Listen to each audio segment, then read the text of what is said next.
علما كثيرا كثيرا وبعد فأعوذ بالله من الشيطان الرجيم بسم الله الرحمن الرحيم ومن يعمل من الصالحات من ذكر وأنثى فلنحيينه حياة طيبة ولنجزينهم أجرهم بأحسن ما كانوا يعملون. مائیں اور بہنیں، معزز خواتین،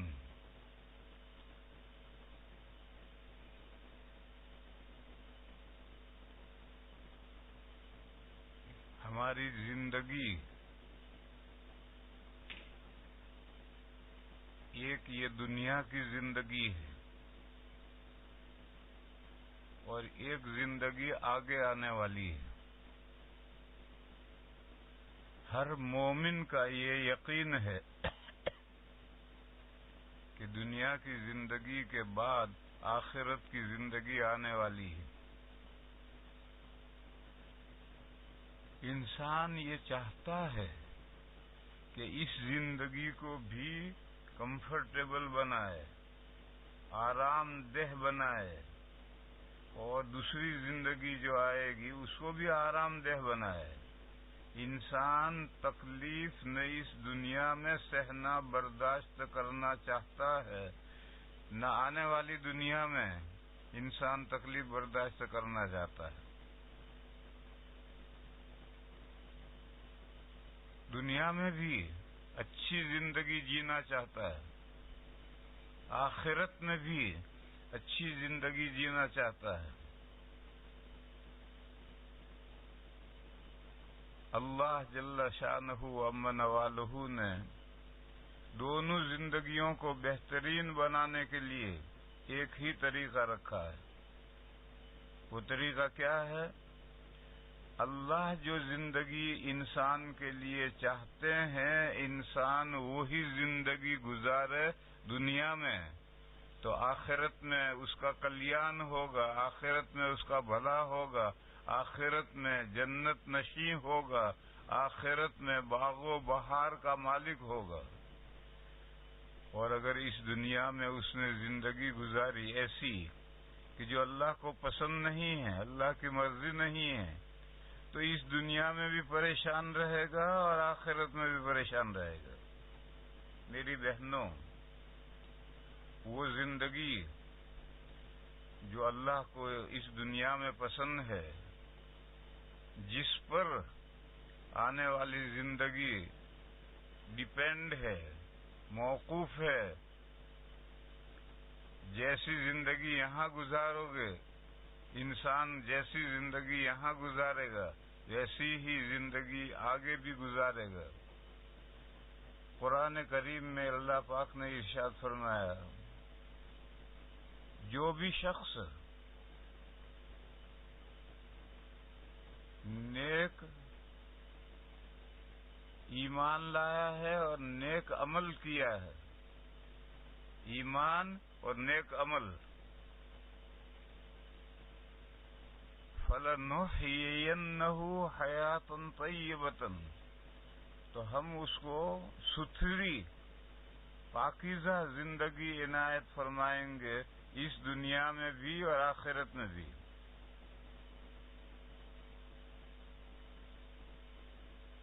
اور اس دنیا میں جو کچھ اس نے کیا، آنے والی دنیا میں آخرت میں اس کا بہترین صلہ عطا فرمائیں گے، بہترین حیات طیبہ عطا فرمائیں گے.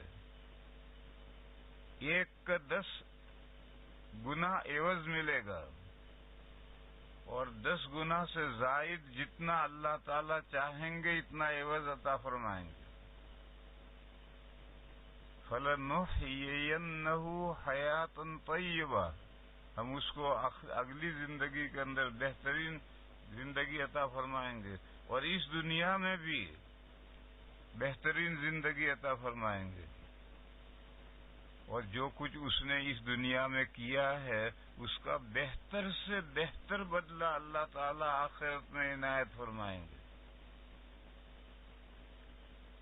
بس میری بہنوں، دو چیزیں ہمارے سامنے ہیں، ایک ہے ایمان اور ایک ہے اعمال۔ اگر ایمان اور اعمال صالحہ ہیں، نیک اعمال ہیں، تو اس دنیا میں بھی بہترین زندگی ملے گی اور آنے والی زندگی میں بہتر سے بہتر زندگی ملے گی۔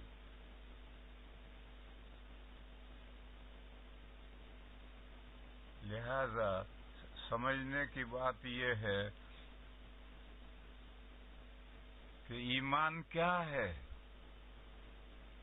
جس پر دنیا میں چین سکون ملتا ہے اور آخرت میں بھی چین سکون ملتا ہے، وہ ایمان کیا ہے؟ میری بہنوں، ہم نے بچپن میں تعلیم الاسلام میں ایمان مجمل بھی پڑھا ہے اور ایمان مفصل بھی پڑھا ہے۔ بس یہ ہے کل ایمان۔ ایمان مجمل کیا ہے؟ ایمان مجمل ہے شارٹ، مختصر، وہ عقیدے کہ جن کو مان لینے سے اللہ پر یقین، اللہ پر ایمان جمع ہو گیا۔ تو ایک ایمان مجمل ہے، ایک ایمان مفصل ہے۔ تعلیم الاسلام میں ہم نے یہ دو، ایک ایمان مجمل پڑھا ہے۔ ایمان مجمل کیا ہے؟ آمنت باللہ کما ہوا باسمائہ وصفاتہ وقبلت جمیع احکامہ۔ بس یہ مختصر ایمان ہے۔ اس کا ترجمہ ہے ایمان لایا میں، ایمان لائی میں اللہ پر جیسا وہ اپنے ناموں کے ساتھ اور اپنی صفتوں کے ساتھ ہیں۔ اللہ کے جتنے نام ہیں وہ سب میں مانتی ہوں، اللہ کی جتنی صفتیں ہیں وہ سب صفتیں میں مانتی ہوں۔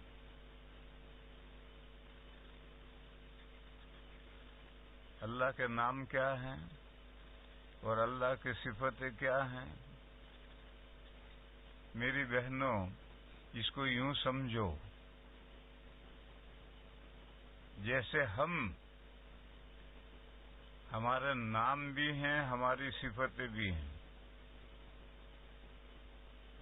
ہم زندہ ہیں، یہ ہماری صفت ہے۔ ہم سنتے ہیں، ہم دیکھتے ہیں، ہم سونگھتے ہیں، یہ سب ہماری صفتیں ہیں۔ اور پھر اس کے علاوہ ہمارے نام ہیں۔ ارے لندن میں بڑا مفتی کون ہے؟ تو کہا وہاں مفتی، قاری، مولوی، حاجی فلاں عبد الرحمان صاحب ہیں۔ تو اب یہ ہمارے نام ہوئے، قاری، حافظ، مفتی، حاجی، یہ سب ہمارے نام ہوئے۔ اور ہم زندہ ہیں، ارادہ کرتے ہیں، سنتے ہیں، سمجھتے ہیں، یہ ہماری صفتیں ہوئی۔ صفت مانے حالت۔ تو ہر انسان کی ایک حالت ہے اور ایک اس کے خوبیاں ہیں، ان خوبیوں کے اعتبار سے اس کے نام ہیں۔ میری بہنوں، اسی طرح سے سمجھو کہ اللہ تعالی جل شانہ و عم نوالہ کی ایک تو حالت ہے اور ایک اللہ کے اندر خوبیاں ہیں۔ یہ دو چیزیں الگ الگ ہیں۔ اس کو یوں سمجھیں گے کہ جو کمالات اللہ تعالی میں ہیں وہ سارے کمالات اللہ تعالی کے اسماء ہیں، نام ہیں۔ جیسے اللہ تعالیٰ بندوں کو روزی عنایت فرماتے ہیں، اللہ تعالیٰ بندوں کی روزی تنگ کرتے ہیں، اللہ تعالیٰ انسان مخلوقات کو زندہ کرتے ہیں، اللہ تعالیٰ مخلوقات کو موت دیتے ہیں، یہ سب خوبیاں ہیں۔ اور اللہ تعالیٰ سمیع ہیں، سنتے ہیں، اللہ بصیر ہیں، دیکھتے ہیں، اللہ زندہ ہیں، پائندہ ہیں، یہ سب اللہ تعالیٰ کی صفتیں ہیں۔ پھر اور اس کو تفصیل سے یوں سمجھو کہ وہ کمال جس کمال کی ضد کے ساتھ اللہ کو متصف نہیں کیا جا سکتا وہ صفتیں ہیں۔ اللہ حی زندہ ہیں، حی کی ضد ہے مردہ، اللہ کو مردہ نہیں کہہ سکتے، اللہ کو زندہ کہیں گے۔ اللہ سنتے ہیں، بہرے نہیں ہیں، اللہ دیکھتے ہیں، اندھے نہیں ہیں، اللہ ارادہ کرتے ہیں، چاہتے ہیں، بے ارادہ اللہ تعالیٰ بے ارادہ نہیں، اللہ تعالیٰ ہر چیز کا ارادہ کرتے ہیں تب چیزیں ہوتی ہیں۔ تو جس چیز کی ضد کے ساتھ اللہ تعالیٰ کو متصف نہ کیا جا سکے وہ سب تمام اللہ کی صفتیں ہیں۔ ایسی اللہ کی 7 صفتیں ہیں یا 8 صفتیں ہیں، اور اس کے علاوہ اللہ کے اندر جو کمالات ہیں وہ کمالات بے حساب ہیں۔ قرآن کریم میں ہے وَلِلَّهِ الْأَسْمَاءُ الْحُسْنَى فَادْعُوهُ بِهَا، اللہ کے اچھے اچھے نام ہیں، ان ناموں کے ذریعے سے اللہ کو پکارو، دعا کرو۔ ایک حدیث شریف میں جو بخاری مسلم کی حدیث ہے اس میں فرمایا گیا کہ اللہ تعالیٰ کے 99 نام ہیں، جو ان ناموں کو یاد کرے گا اور ان ناموں کو سمجھے گا اور ان ناموں کی حقیقت اپنے اندر پیدا کرے گا۔ اللہ رحمان ہے، مہربان ہے، اللہ رحیم ہے، مہربان ہے، یہ اللہ کی وہ صفت ہے جو ہم اپنے اندر پیدا کر سکتے ہیں۔ وہ صفت ہم اپنے اندر پیدا کر سکتے ہیں۔ حدیث شریف میں ہے الراحمون یرحمہم الرحمن ارحموا من فی الارض یرحمکم من فی السماء۔ اللہ تعالی مخلوقات پر مہربانی فرماتے ہیں، تم بھی مخلوقات پر مہربانی فرماؤ۔ اللہ تعالی جو آسمان میں ہیں وہ تم پر مہربانی فرمائیں گے۔ تو وہ صفتیں جو کامن ہیں، مخلوقات میں بھی اللہ کی وہ خوبیاں پائی جا سکتی ہیں، ان خوبیوں کو اپنے اندر پیدا کرنا، اور وہ خوبیاں جو اللہ ہی کے ساتھ خاص ہیں، جیسے اللہ عالی شان ہیں، اللہ ایک ہیں، یہ اللہ ہی کے لیے خاص ہے، اللہ ایک ہیں۔ اللہ کے علاوہ ہر چیز جوڑا جوڑا ہے۔ یاسین شریف میں ہے سبحان الذی خلق الازواج كلها مما تنبت الارض ومن انفسهم ومما لا يعلمون۔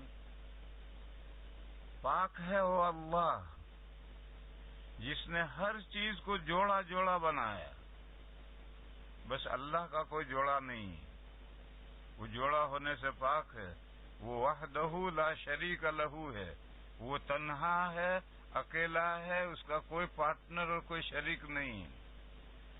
ہر چیز انہوں نے جوڑا جوڑا بنائی ہے، صرف اللہ جوڑا ہونے سے پاک ہے۔ سبحان الذی خلق الازواج کلها، زمین میں سے جو چیزیں اگتی ہیں اس میں بھی جوڑا جوڑا ہے۔ مما تنبت الارض، خود انسانوں کے اندر بھی جوڑا جوڑا ہے۔ ومن انفسہم، اور جن مخلوقات کو انسان نہیں جانتا، آسمانوں پر جو مخلوقات ہیں ان میں بھی جوڑا جوڑا ہے، ہر چیز جوڑا جوڑا بنایا۔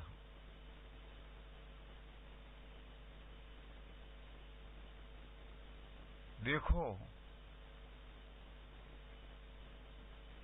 چنے کا دانہ ہاتھ میں لے لو اور اس کا چھلکا اتار دو تو دو دالیں نکلیں گی الگ الگ۔ ان کو الگ نہیں کرنا پڑے گا، بغیر الگ کیے دو دالیں الگ الگ نکلیں گی۔ یہ جوڑا ہے، دو دالوں کا جوڑا مل کر کے ایک چنے کا دانہ بنتا ہے۔ اور چنے کا دانہ رہنے دو میری بہنوں، ہمارا اپنا جسم دو دالیں مل کر کے ایک جسم بنتا ہے، ایک باڈی بنتی ہے۔ ہمارا مرد کا، عورت کا، چھوٹے کا، بڑے کا، ہر ایک کا جسم دو دالیں مل کر کے ایک باڈی بنتی ہے۔ اور دلیل اس کی یہ ہے کہ اللہ ہماری سب کی حفاظت فرمائے۔ کبھی اسٹروک ہو جاتا ہے، کبھی لقوہ پڑ جاتا ہے تو بالکل ہاف آدھے پر پڑتا ہے، یا تو دائیں طرف کا ہاف آدھا اس پر لقوہ پڑ گیا، یا بائیں طرف کا ہاف آدھا ادھر لقوہ پڑ گیا، پورے جسم پر نہیں پڑتا، ایک ساتھ نہیں پڑتا۔ اس سے معلوم ہوا کہ ہماری باڈی دو دالیں مل کر کے بنی ہیں۔ ایک دال پر لقوہ پڑ گیا، دوسری دال ٹھیک ہے، دوسری دال پر لقوہ پڑ گیا، پہلی دال ٹھیک ہے۔ تو ہماری باڈی بھی اللہ تعالی نے دو دالیں مل کر کے دو پارٹ سے ملائے ہیں، اور دو پارٹ سے ملا کر کے اللہ نے ہماری باڈی بنائی۔ میری بہنوں، یہ آسمان ہے تو اس کا مقابل زمین ہے، یہ دو حصے ہیں آسمان اور زمین سے مل کر کے اللہ تعالی نے کائنات کا انتظام کیا ہے، مخلوقات کا انتظام کیا ہے۔ زمین پر اللہ تعالی نے 71% پانی پیدا کیا ہے، دریا، جھیلیں، بے حساب پیدا کیے ہیں، اور اتنی گہرے دریا پیدا کیے ہیں 71، اور صرف 29% خشک زمین ہے۔ اس میں پہاڑ بھی ہیں، اس میں جنگلات بھی ہیں، اسی میں مخلوقات، انسان، جانور رہتے بھی ہیں۔ یہ جو انسان اور جانور، حیوانات ہیں، میری بہنوں، کبھی سوچا آپ نے یہ کیا کھائیں گے، کیا پئیں گے؟ اللہ نے ان کا کیا انتظام کیا ہے؟ اللہ نے یہ انتظام کیا ہے کہ 71 حصے پر پانی بھرا ہوا ہے اور 29 حصے پر مخلوقات بسی ہوئی ہیں۔ یہ جو دریا ہیں، ان پانی میں سے بھاپ اٹھتی ہے اور بادل بنتی ہے، اور پھر اللہ تعالیٰ ان بادلوں کو خشکی کی طرف لے چلتے ہیں، اور پھر وہ برستے ہیں، اور برس کر کے زمین پانی پیتی ہے، اور پھر زمین میں سے گھاس اگتی ہے، کھانے پینے کی چیزیں اگتی ہیں۔ تو آسمان برستا ہے، زمین اگاتی ہے۔ اس طرح سے اللہ تعالیٰ نے حیوانات کے، جانوروں کے، جاندار مخلوقات کے جینے کی انتظام فرمایا۔ تو آسمان زمین جوڑا ہے۔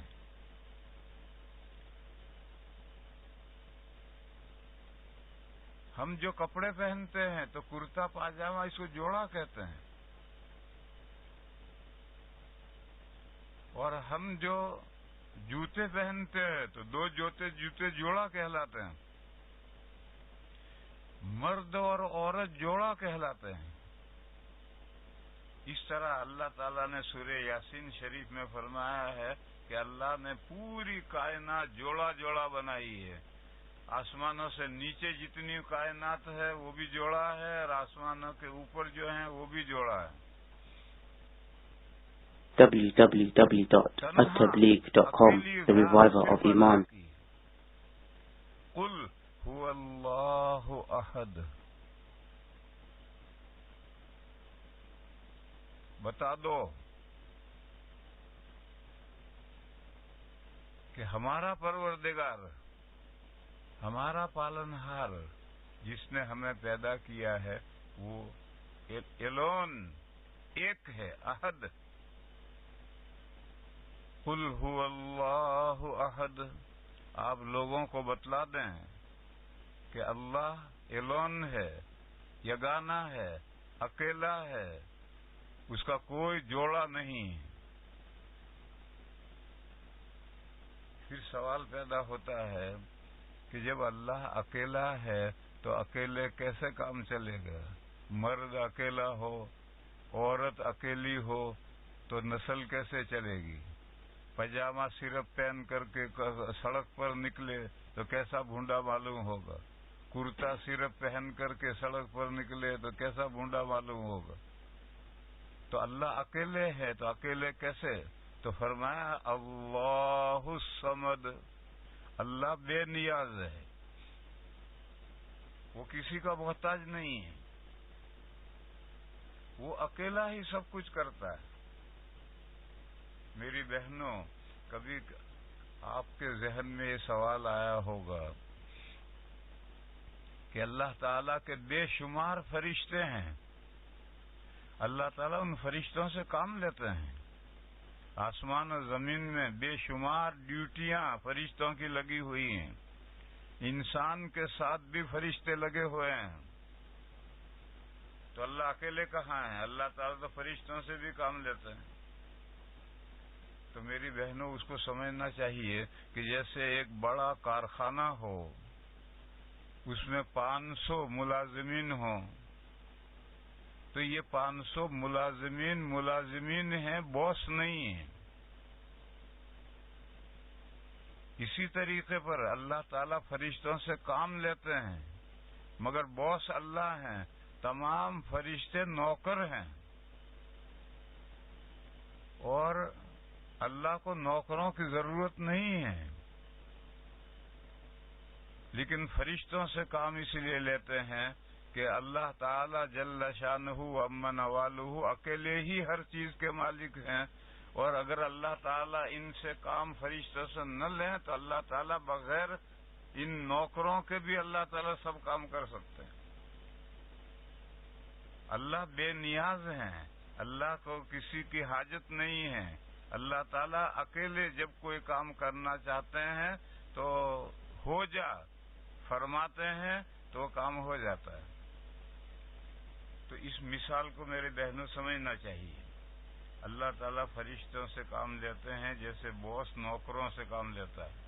باس نوکروں سے کام اس لیے لیتا ہے کہ باس اکیلا سارے کارخانے کے احوال نہیں جانتا، اور اکیلا سارے کارخانے کو نہیں چلا سکتا۔ اللہ تعالیٰ عالم الغیب و شہادہ ہیں، وہ سارے کارخانے کے احوال جانتے ہیں، اور بغیر نوکروں کے وہ کام لے سکتے ہیں۔ وہ صمد ہیں، بے نیاز ہیں۔ لیکن بندوں کی مصلحت کے لیے، فرشتوں کی مصلحت کے لیے اللہ تعالیٰ فرشتوں سے کام لیتے ہیں۔ تو میری بہنوں، میں بات یہ کہہ رہا تھا کہ اللہ جل شانہ و عم نوالہ تو اکیلے ہیں، بے نیاز ہیں، نہ کوئی ان کا بیٹا ہے۔ بیٹے کی ضرورت کس کو پڑتی ہے؟ اس کو ضرورت پڑتی ہے جو بڑھاپے میں بیٹوں کے سہارے کا محتاج ہو۔ ہمارا یہ ملک ہے، بڑھاپے میں کوئی سہارا نہیں بنتا ہے، تو حکومت نے اولڈ پیپل ہاؤس کھڑے کر دیے کہ جاؤ یہاں جا کر سڑو۔ مرد بھی عورتیں بھی، اسلام میں سڑنا نہیں ہے، اسلام میں ماں باپ کی خدمت سب سے بڑا نیکی کا کام ہے. اولاد ماں باپ کو آنکھوں کا تارا بنا کر کے رکھتی ہے. یہ اولڈ پیپل ہاؤس کافروں کے لیے ہیں، جن کی اولاد اپنے ماں باپ کے حقوق نہیں جانتی. بہرحال اولاد کی حاجت بڑھاپے میں ہوتی ہے. اللہ کی کوئی اولاد نہیں ہے، انہوں نے کسی کو جنا نہیں ہے، اور وہ کسی سے جنے ہوئے بھی نہیں ہیں. ولم یولد، اللہ جنے نہیں گئے ہیں. جو جنا جاتا ہے وہ ماں باپ کا محتاج ہوتا ہے، ماں باپ کے ذریعے سے وہ جنا جاتا ہے. ماں باپ اگر نہ ہو تو کہاں سے جنا جائے گا؟ اگر ہمارے ماں باپ نہ ہوتے تو ہم کہاں سے ہوتے؟ ہمارے ماں باپ تھے تو ہم وجود میں آئے. تو اللہ تعالیٰ جنے نہیں گئے ہیں.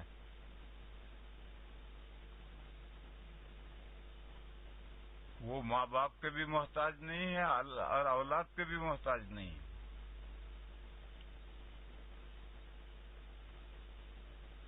وہ اکیلے ہیں. وَلَمْ يَكُنْ لَهُ كُفُوًا أَحَدٌ، اور اللہ کا کوئی ہمسر نہیں ہے. دو آدمیوں کو کھڑا کر دو دیوار سے، وہ سر کے اوپر ہاتھ سے پھیراؤ، دونوں کا سر برابر ہے، ذرا کمی بیشی نہیں ہے.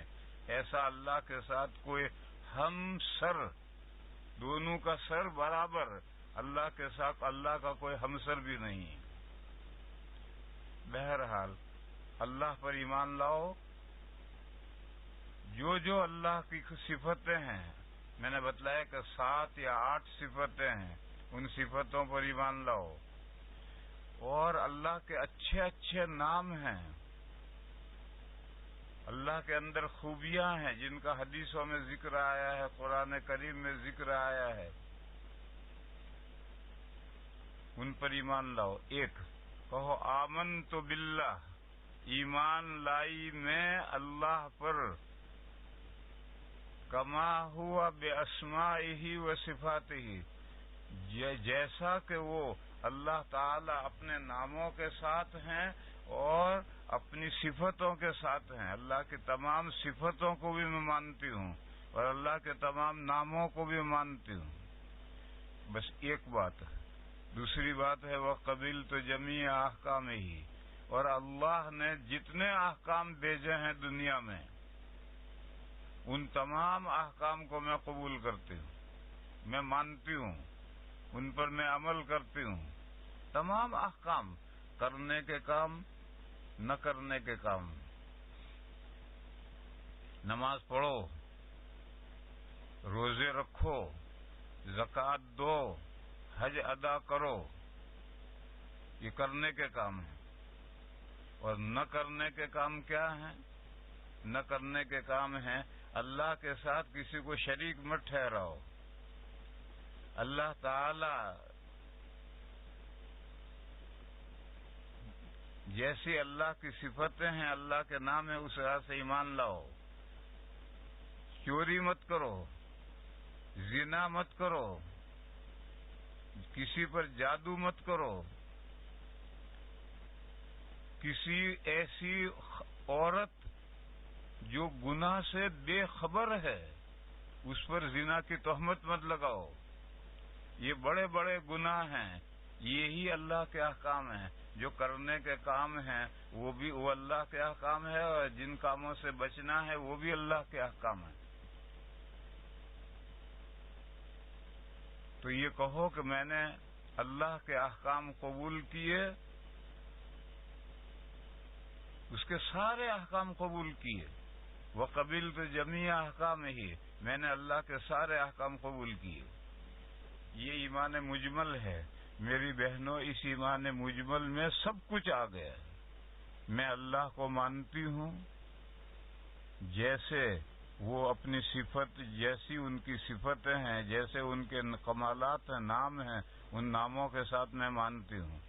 اور اللہ نے اپنے رسولوں اور پیغمبروں کے ذریعے جتنے احکام بھیجے ہیں ان تمام احکام کو بھی میں قبول کرتی ہوں. قبول کرتی ہوں یعنی اس پر عمل کرنے کا پکا میرا ارادہ ہے. یہ تو ایمان مجمل ہے، اور ایک ایمان مفصل ہے۔ ایمان مفصل میں جو ایمان مجمل میں دو جز تھے، آمنت باللہ کما ہوا باسمائہ وصفاتہ، اس کی تفصیل ہے، اور قبلت جمیع احکامہ، اس کی تفصیل اس ایمان مفصل میں نہیں ہے۔ ایمان مفصل یوں میری بہنوں یوں سمجھو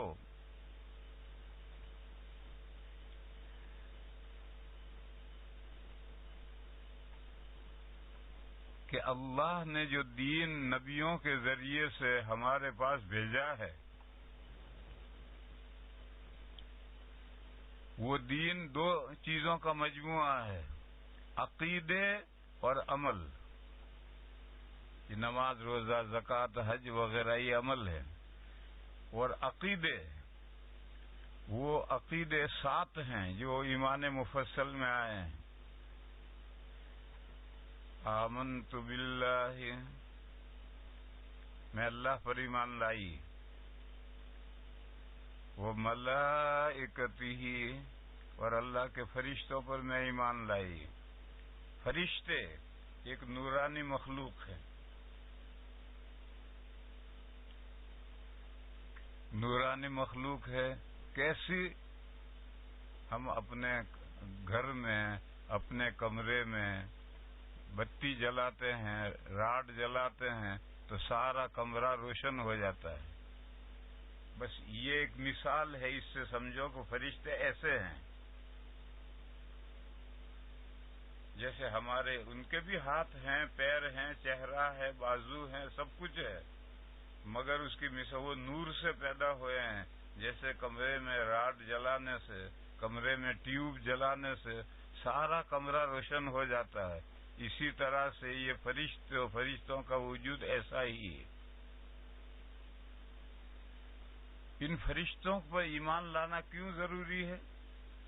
اس لیے ضروری ہے کہ اللہ تعالی انسانوں سے براہ راست بات چیت نہیں کرتے۔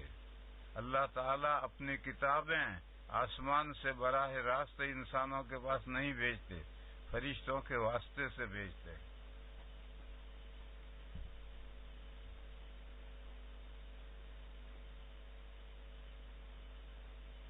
پس سوال پیدا ہوگا کہ انبیاء اور رسول جو تشریف لائے، ان کے پاس اللہ کے احکامات اور اللہ کی کتابیں کیسے آئی؟ تو فرشتوں پر ایمان لانا ضروری ہے کہ فرشتے ایک نورانی مخلوق ہیں۔ ہم کمپلیٹلی مادی مخلوق ہیں، آگ، پانی، ہوا، مٹی سے بنے ہیں، اس لیے نظر آتے ہیں، اور زمین میں جتنی مخلوقات نظر آتی ہیں یہ سب آگ، پانی، ہوا، مٹی سے بنی، اور جنات بھی آگ، پانی، ہوا، مٹی سے بنے، مگر ان کے خمیر میں، ان کے آمیزے میں، ان کے مکسچر میں آگ غالب ہے۔ اس لیے جنات نظر آ سکتے ہیں، سانپ بن کر کے نظر آئے، انسان بن کر کے نظر آئے، گھوڑا بن کر کے نظر آئے، لیکن فرشتے نظر نہیں آتے، اس لیے کہ ان میں وہ صرف نور سے بنے ہوئے ہیں۔ جیسے ہمارے کمرے میں بتی جلتی ہے تو نور نظر آتا ہے، مگر کوئی خاص وجود نظر نہیں آتا۔ اسی طرح سے فرشتے صرف ایک وقت میں نظر آتے ہیں، وہ یہ ہے کہ سکرات شروع ہو گئی، موت کا وقت قریب آ گیا، اب فرشتے نظر آئیں گے۔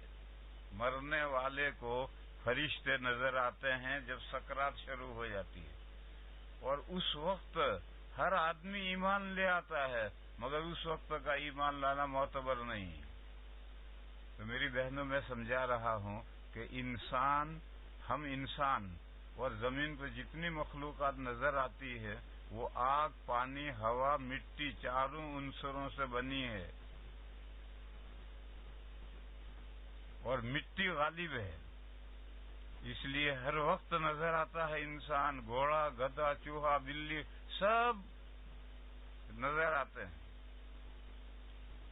اور جنات وہ بھی چاروں عناصر سے، چاروں چیزوں سے مل کر بنا، مگر اس میں آگ غالب ہے، آگ غالب ہونے کی وجہ سے جنات نظر آتے ہیں، وہ شکل اختیار کر سکتے ہیں، مگر فرشتے نظر نہیں آتے۔ کیوں فرشتے نظر نہیں آتے؟ وہ نور محض ہیں، پیور نور ہے، نور محسوس تو کیا جا سکتا ہے لیکن نور نظر نہیں آتا۔ تو فرشتوں پر ایمان لانا اس لیے ضروری ہے کہ اللہ تعالی نبیوں کے پاس جو احکامات بھیجتے ہیں وہ فرشتوں کے ذریعے بھیجتے ہیں، تو اگر ہم فرشتوں کو مانیں گے جبھی تو اس پر ہمارا ایمان لائیں گے کہ اللہ تعالی نبیوں کے پاس ہدایات بھیجتے ہیں فرشتوں کے ذریعے۔ آمنت باللہ و ملائکتہ۔ نمبر 3، اللہ نے آدم علیہ السلام پہلے انسان ہیں، اس وقت سے لے کر کے آخری پیغمبر ہمارے نبی صلی اللہ علیہ وسلم آخری نبی ہیں، ان انبیاء پر اللہ تعالی نے اپنی کتابیں نازل فرمائی ہیں۔ کہتے ہیں کہ 104 کتابیں ہیں، ان میں سب سے بڑی کتاب قرآن کریم ہے، اور سب سے بڑی کتاب کیوں ہے؟ یہ اللہ کا کلام ہے، اور اس سے پہلے جو آسمان سے کتابیں آئی وہ اللہ کی کتابیں تھی، اللہ کے لیٹر تھے، اللہ کا کلام نہیں تھا۔ کلام یا تو جبرائیل علیہ السلام کا تھا یا پیغمبر کا کلام ہوتا تھا۔ جبرائیل کے کلام کو تورات میں لکھ لیا، تختیوں پر لکھ لیا، یا موسیٰ علیہ السلام نے، جبرائیل علیہ السلام نے جو کلام، جو مضمون پہنچایا، حضرت موسیٰ علیہ السلام نے اسے اپنے الفاظ میں تو تختیوں میں لکھ لیا۔ اللہ کا کلام جس میں درمیان میں کسی کا کوئی دخل نہیں ہے، وہ صرف قرآن کریم ہے۔ تو ہم اللہ کی تمام کتابوں پر، چاہے وہ اللہ کا کلام ہو یا اللہ کا کلام نہ ہو، ہم سب کو اللہ کی کتابیں مانتے ہیں۔ یہ تیسرا عقیدہ ہے جو ماننا ضروری ہے۔ آمنت باللہ و ملائکتہ و کتبہ و رسلہ۔ چوتھا عقیدہ ہے اللہ کے رسول اور نبی ہائی رینج، اعلی درجے کے انسان رسول کہلاتے ہیں، اور چھوٹے درجے کے وہ نبی کہلاتے ہیں۔ جیسے مفتی اور مولوی، مولوی نیچے کا درجہ ہے اور مفتی اعلی درجہ ہے، تو جو مفتی ہوگا وہ پہلے مولوی ہوگا۔ تو پس ہم اللہ کے رسولوں کو مانتے ہیں۔ جب رسول مانیں تو رسول تو پہلے نبی ہوں گے، تو ہم نے انبیاء کو بھی مانا اور رسولوں کو بھی مانا۔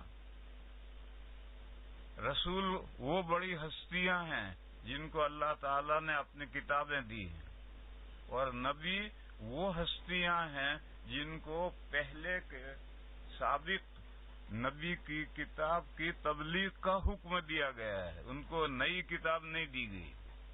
جیسے موسیٰ علیہ السلام کو اللہ تعالی نے تورات دی، تو ان کے بعد 4000 انبیاء آئے ہیں بنی اسرائیل میں، وہ صرف نبی ہیں، وہ تورات کی تبلیغ کرتے تھے۔ تو نبی اور رسول میں یہ فرق ہے۔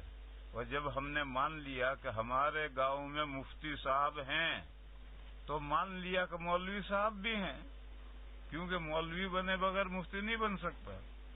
تو جب ہم نے اللہ کے رسولوں پر ایمان لے آئے تو انبیاء پر بھی ایمان لے آئے۔ تو چوتھا عقیدہ یہ ہے، آمنت باللہ و ملائکتہ و کتبہ و رسلہ۔ پانچواں عقیدہ ہے الیوم الآخر. یہ ہماری دنیا جو ڈے ٹو ڈے چل رہی ہے، یہ ہمیشہ ہماری یہ دنیا اسی طرح نہیں چلتی رہے گی. اس دنیا کا ایک جوڑا ہے، اور دو دنیا مل کر کے ہماری یہ دنیا جس میں اس وقت ہم ہیں، یہ ایک دال ہے، اور آخرت دوسری دال ہے. دو دالیں مل کر کے مکمل چنے کا دانہ بنے گا. جیسے آسمان اور زمین دو دالیں ہیں، آسمان برساتا ہے اور زمین اگاتی ہے. اس سے حیوانات، جاندار مخلوقات کی معیشت، اس کے بقا کا، ان کے زندہ رہنے کا انتظام اللہ نے کیا ہے. میرے بہنوں، اسی طرح یہ دنیا عمل کے لیے اور دوسری دنیا پھل کھانے کے لیے. اگر کیلا بویا ہے تو اگلی دنیا میں جنت ملے گی، مزیدار پھل ملے گا. اور اگر ایلوا بویا ہے، کڑوا پودا ہوتا ہے، ایلوا بویا ہے، تو دوسری دنیا میں جہنم ملے گی.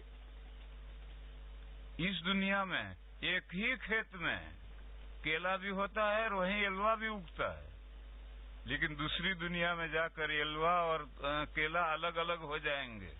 وَامْتَازُوا الْيَوْمَ أَيُّهَا الْمُجْرِمُونَ، اے گنہگاروں، نیکوکاروں سے الگ ہو جاؤ.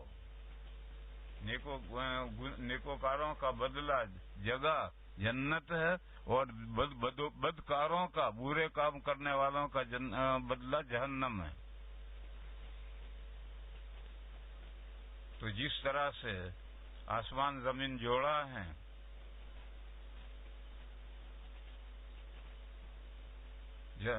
دنیا اور آخرت بھی جوڑا ہے. اب یہ جو آخرت ہے یہ ابھی ہے، بلکہ ہماری دنیا سے پہلے اللہ نے آخرت پیدا کر دی ہے، جنت و جہنم پیدا کر دی ہے، اور ہماری دنیا بعد میں پیدا ہوئی ہے.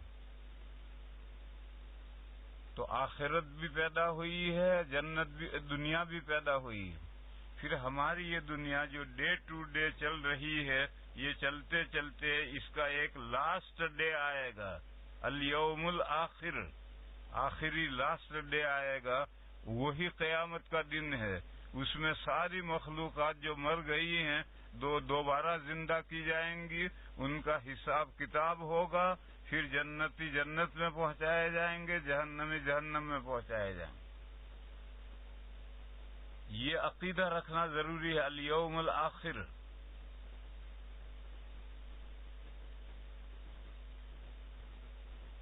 اور یہاں اس دنیا میں ہم مر جاتے ہیں، لیکن ہماری باڈی مرتی ہے، ہماری روح نہیں مرتی. روح عالم برزخ میں، عالم قبر میں پہنچ جاتی ہے. پھر جب آخری دن آئے گا، لاسٹ ڈے آئے گا، تو ہماری باڈیاں پھر زمین میں سے نکلیں گی. جیسے گرمی کے بعد بارش ہوتی ہے تو ہمارا زمین میں سے گھاس اگاتی ہے، اس طرح سے ہماری باڈیاں نکلیں گی. اور ہر انسان کی باڈی 60 ہاتھ کی ہوگی، بس اتنی ہی موٹی تازی ہوں گی.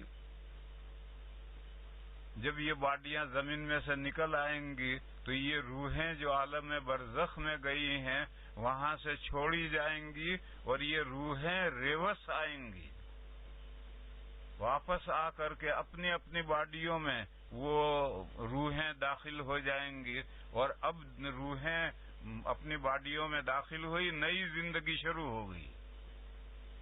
اسی کا نام ہے بعث بعد الموت، مرنے کے بعد دوبارہ زندہ ہونا. یہ 7واں عقیدہ ہے. 6واں عقیدہ ہے کہ ہم مرنے کے بعد دوبارہ زندہ ہوں گے، اور دوبارہ زندہ ہونے کی شکل یہ نہیں.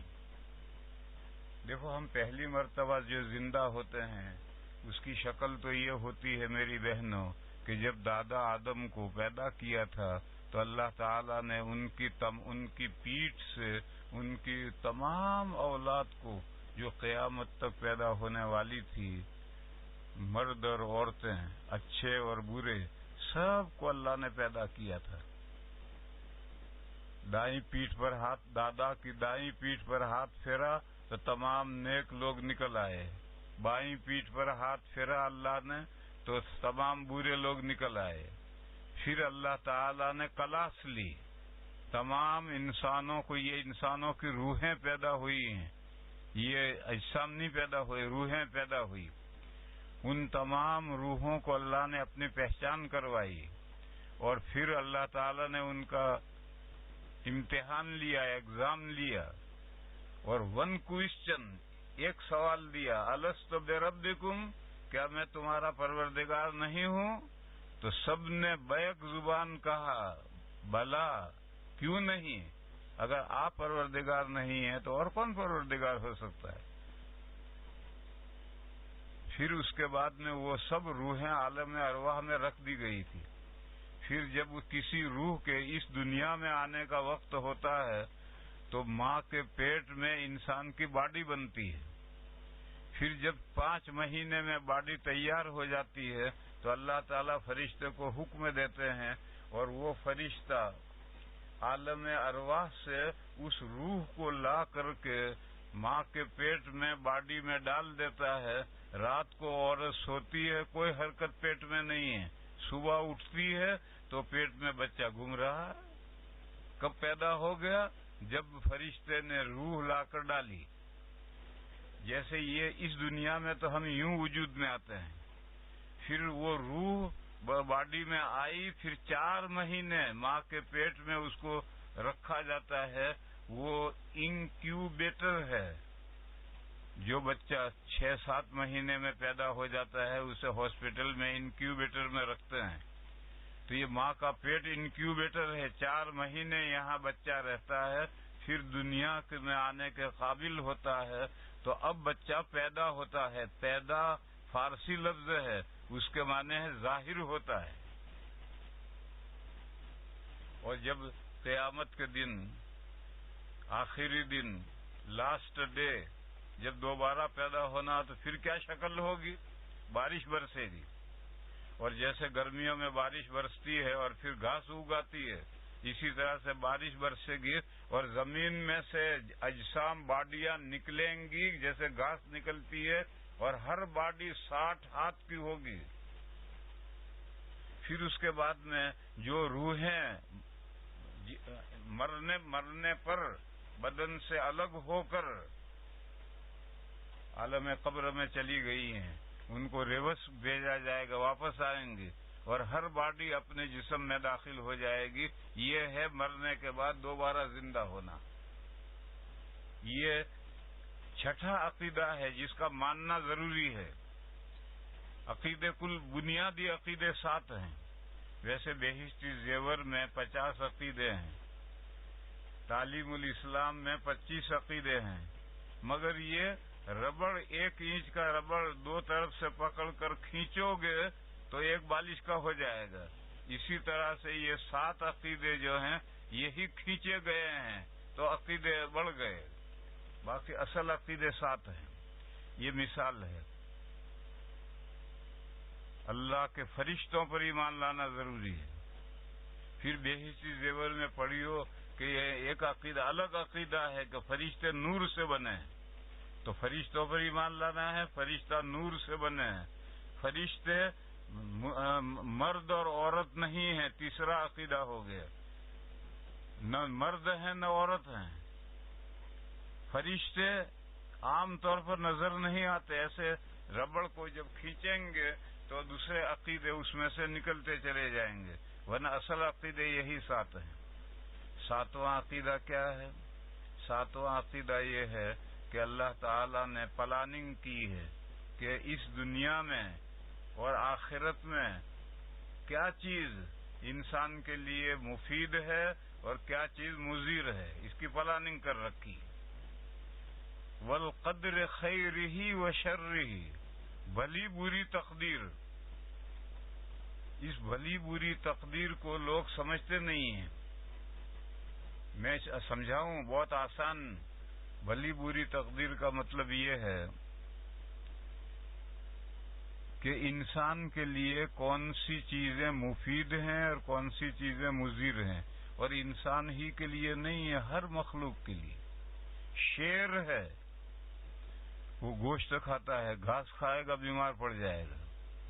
بھینس ہے وہ گھاس کھاتی ہے، اس کے لیے مفید ہے. اگر وہ گوشت کھائے گی بھینس تو بیمار پڑ جائے گی. انسان کے تعلق سے کریم مکھن کھائے گا تو فیٹ مین بنے گا، طاقتور بنے گا، اور لوگ بڑی قیمتیں دے کر کے کریم لاتے ہیں اور کھاتے ہیں. اور زہر کھائے گا پوائزن تو مرے گا. اس کا الٹا کیوں نہیں ہے؟ اس لیے نہیں ہے کہ یہ اللہ کی پلاننگ ہے. انسان کے لیے کریم مفید ہے، پوائزن مضر ہے. میری بہنوں، اسی طریقے پر سمجھ لو عقیدے بھی بھلے برے ہیں.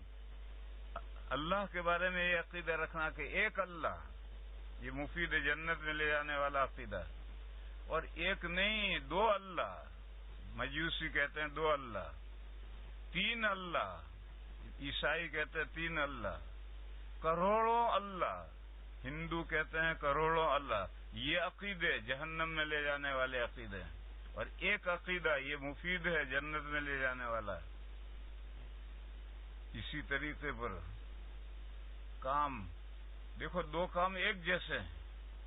ایک مرد ایک عورت سے نکاح کرتا ہے تو یہ مفید ہے اور ثواب ہی ثواب ہے. حدیث شریف میں ہے کہ میاں بیوی کا ملنا، اس میں بھی اللہ نے ثواب رکھا ہے. اور بالکل ایسا ہی عمل ہے زنا. زنا اتنا برا عمل ہے کہ اگر کوئی شادی شدہ زنا کر دے تو سنسار کر دیا جاتا ہے، پتھر مار کے اسے اسلام میں ختم کر دیا جاتا ہے. اتنا برا عمل ہے کہ اس کو زندہ رہنے کا حق ہی نہیں ہے. تو بظاہر دیکھنے میں تو نکاح اور زنا ایک جیسے عمل دکھتے ہیں، مگر اللہ نے جو پلاننگ کی ہے اس پلاننگ میں نکاح مفید ہے، ثواب کا کام ہے. اس سے جو نسل پھیلتی ہے وہ حلالی ہے. اور زنا برا عمل ہے اور نہایت برا ہے، اس سے جو نسل پھیلتی ہے وہ حرامی ہے. ایک دوسری مثال دوں. آج ظہر کے بعد یا عصر کے بعد مسجد میں ایک نکاح پڑھا گیا. پھر دلہن رخصت ہو کر مغرب کے بعد دلہا کے یہاں پہنچ گئی. عشاء کے بعد دلہا دلہن ملے تو یہ ثواب کا کام ہے.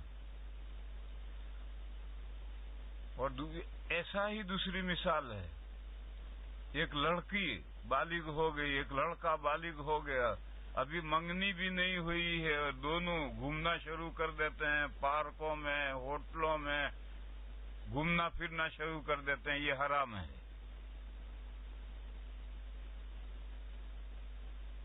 کیونکہ ابھی نکاح کہاں ہوا ہے. نکاح ہوگا اس کے بعد جب دلہن شوہر کے یہاں جائے گی اور میاں بیوی ملیں گے تو یہ تو ہے جائز. اور اب جو اولاد پیدا ہوگی وہ حلال. اور یہ منگنی بھی نہیں ہوئی، ایک دوسرے کو بھانے لگی، پسند آئی، بس لڑکا لڑکی گھوم رہے ہیں آزاد. ماں باپ بھی کچھ نہیں دخل دیتے. وہ کہتے ہیں ٹھیک ہے، ان کے تعلقات پختہ ہوں گے تو آگے جا کر نکاح ہوگا. بس نکاح تو 6 مہینے کے بعد ہوگا، وہاں تو حرام کام کریں گے دونوں. ابھی یہ تو ہے جائز ثواب کا کام، اور یہ ہے حرام. یہ پلاننگ ہے اللہ کی کہ مکھن ہے مفید اور پوائزن ہے مضر. توحید ہے مفید جنت میں لے جانے والا، اور شرک ہے جہنم میں لے جانے والا. اسی طریقے پر نکاح ہے مفید اور یہ زنا ہے مضر. والقدر خیرہ و شرہ. میری بہنوں، تمام جانور، بھینس چرتی ہوگی تو چرتے چرتے بیچ میں ایک پودا چھوڑ دے گی. وہ جانتی ہے کہ یہ پودا اس کے کھانے کا نہیں ہے.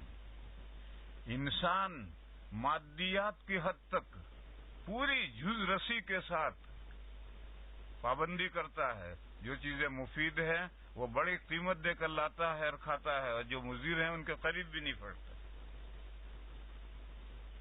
لیکن جب مسئلہ آتا ہے میری بہنوں عقائد کا اور اعمال کا تو پھر انسان پاگل ہو جاتا ہے.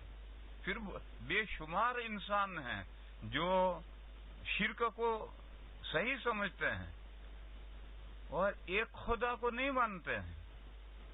اسی طرح سے ان کے نزدیک زنا اور نکاح دونوں برابر ہیں. بے کر کے پیسہ نفع کماؤ اور سود لے کر نفع کماؤ دونوں برابر ہیں. قرآن 7واں عقیدہ یہ ہے والقدر خیرہ وشرہ من اللہ تعالی. یہ بات جاننا ضروری ہے کہ اللہ تعالی نے کائنات کو پیدا کرنے سے پہلے کائنات کے لیے پلاننگ کر دی کہ یہ اقوال باتیں مفید ہیں، یہ باتیں مضر ہیں، یہ اعمال اقام مفید ہیں، یہ مضر ہیں. یہ 7 عقیدے پھر گن لو.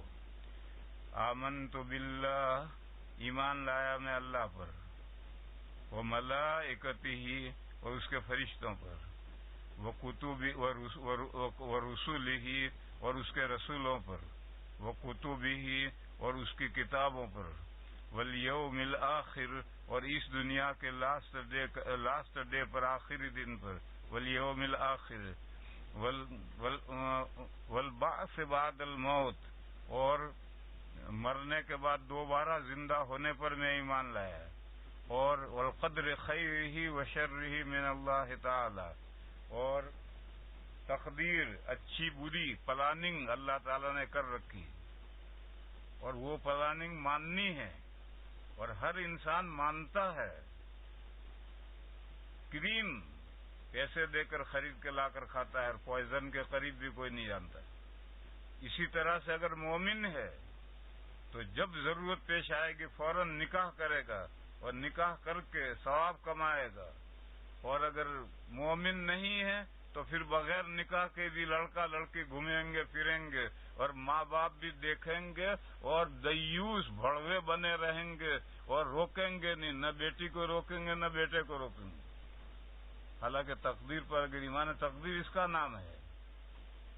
دیکھو اس تقدیر اس کا نام تم نے یہ سن رکھا ہوگا کہ تقدیر اس کا نام ہے کہ جو کچھ اللہ نے ازل میں ہماری قسمت میں لکھ دیا ہے وہ ہو کر رہے گا. یہ تقدیر نہیں ہے میری بہنوں، یہ تو شمول علم ہے کہ اللہ تعالیٰ کو ازل سے ہر چیز کا علم ہے اور اللہ کا علم غلط نہیں ہو سکتا. جو کچھ ہونا ہے وہی لکھا ہوا ہے، جو کچھ ہونا ہے وہی لکھا ہوا ہے. اور تقدیر اس کا نام نہیں، اس کا نام ہے شمول علم. اللہ کا علم ہر چیز کو شامل ہے. تقدیر تو وہ ہے جو میں نے بتایا. لفظ تقدیر کے معنی پلاننگ، اور انسان کے لیے نہیں ہر مخلوق کے لیے اللہ نے اچھی بری پلاننگ کی. اچھی بری یعنی مفید مخلوق، مفید مضر. انسان کے لیے کون سے کھانے کی چیزیں مفید ہیں، کون سی کھانے کی چیزیں مضر ہیں، ایسے ہی کون سے عقیدے مفید ہیں، کون سے عقیدے مضر ہیں، کون سے اعمال مفید ہیں، کون سے اعمال مضر ہیں. یہ سب ازل سے اللہ جانتے ہیں، اور جو کچھ اللہ جانتے ہیں وہی ہوگا. اس لیے کہ جو ہونا ہے وہی اللہ جانتے ہیں، اس کے علاوہ دوسری بات اللہ جانتے ہی نہیں. تو تقدیر کا مسئلہ یہ ہے اور شمول علم کا مسئلہ یہ ہے. ان 7 عقیدوں پر جب تک ایمان نہ ہو تو ایمان نہ دنیا کی زندگی کامیاب ہے نہ آخرت کی زندگی کامیاب ہے. میری بہنوں، اگر دنیا کی زندگی کامیاب بنانی ہے یا آخرت کی زندگی کامیاب بنانی ہے تو ان 7 عقیدوں پر ایمان اعتقاد رکھو. اللہ تعالیٰ دنیا میں بھی بھلا کریں گے، آخرت میں بھی بھلا کریں گے. وآخر دعوانا ان الحمدللہ رب العالمین. درود شریف پڑھو بہنوں.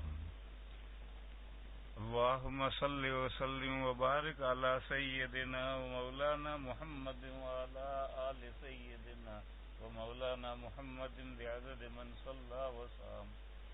یا الہ العالمین ہماری گناہوں کو معاف فرما. یا اللہ ہماری کوتاہیوں سے درگزر فرما. یا اللہ ہمارے چھوٹے گناہ بھی معاف فرما، بڑے گناہ بھی معاف فرما. یا اللہ یہ ماہ مبارک چل رہا ہے، اس مبارک